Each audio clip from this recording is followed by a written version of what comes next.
Hi, my name is Dr. Jason with Carolina Value Pet Care, and today I want to talk to you a little bit about food allergies.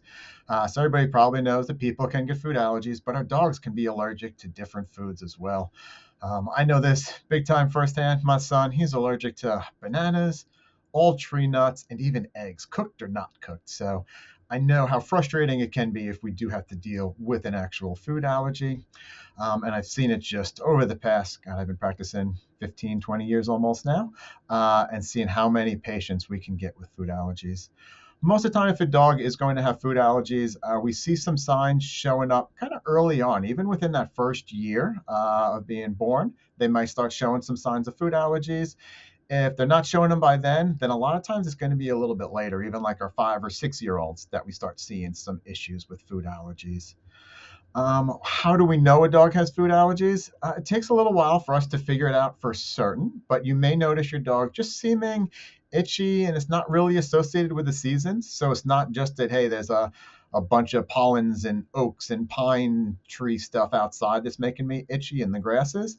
Maybe it's kind of an underlying itch that's happening all year. Maybe you've noticed your dog gets more ear infections than most of your friends' pets do. Maybe they're licking their paws a lot more.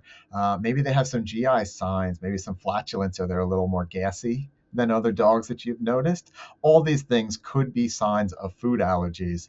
So if you think that's a possibility, come on in to see us at one of our clinics. Let the front people know that you're coming in and you'd like to speak with a veterinarian, that you had some skin issues you would like to discuss. We'll make sure you get seen, and we can go over all these issues.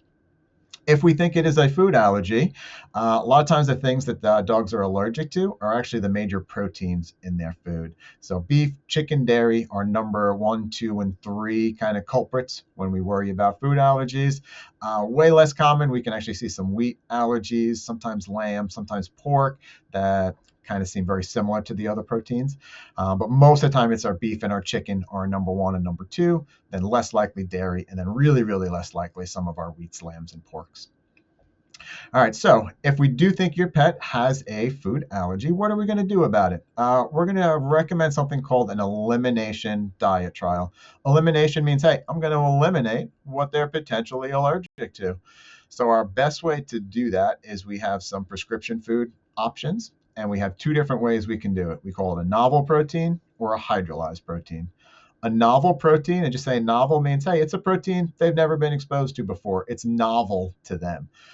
If you haven't been exposed to something, you can't be allergic to it. That's the way allergies work. People that get bit by a bee, it's not the first time that you get bit that's the real big problem.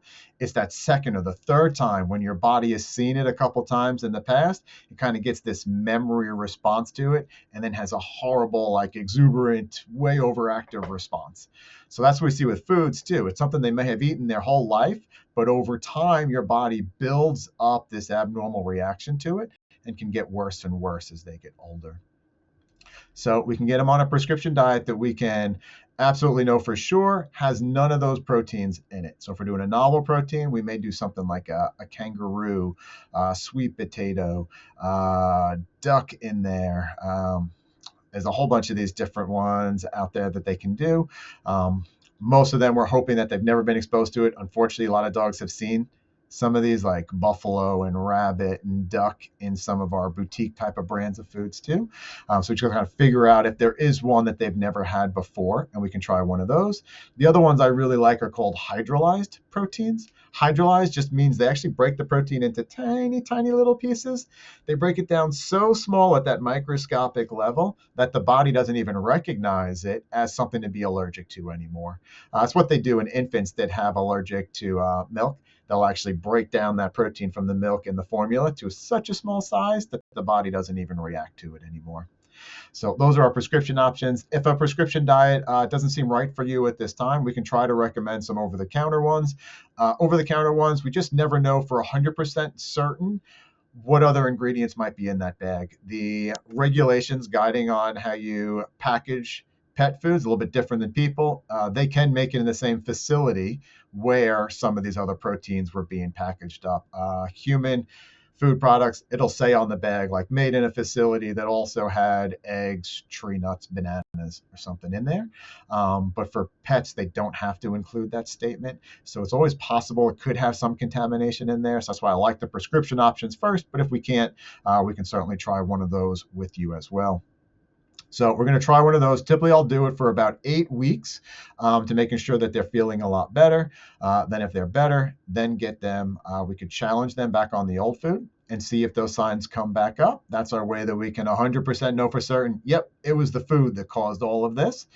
Then we know, hey, I got to keep you on some type of different diet probably for the rest of your life and making sure we avoid these things that they're allergic to. When you first come in, if there is an ear infection or skin infection going on, we're also probably going to do some medications to get that under control first, and then making sure once we get the food out of their system that they're going to start feeling better and better over time too. So if you think that's a problem that you're dealing with, definitely come in to see us. You can check our website, carolinavaluepetcare.com, see where our next clinic is going to be. And like I said, when you come in, just let the people at the front of the office there just let you know that they're having some skin issues and you'd like to speak with the veterinarian today. All right. Thank you so much.